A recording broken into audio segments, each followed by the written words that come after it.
tegusõna s'appeler, pööramine.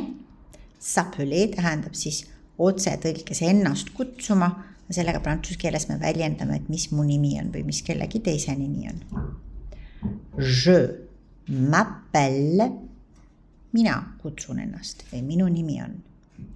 Tu t'appelles, sina kutsud ennast või sinu nimi on. Il s'appelle, elle s'appelle, tema kutsub ennast ehk tema nimi on. Nous appelons, meie kutsume ennast või meie nimed on. Vous appelez, teie kutsute ennast või teie nimed on.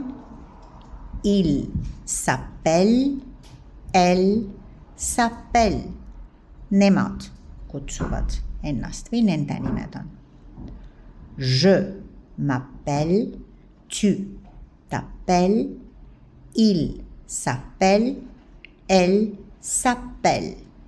Nous nous appelons, vous vous appelez, il s'appelle, elle s'appelle.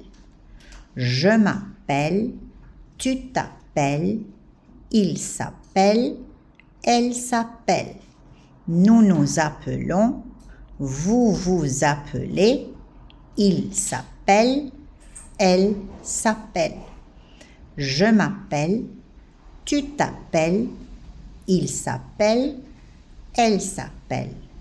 Nous nous appelons, vous vous appelez, il s'appelle, elle s'appelle.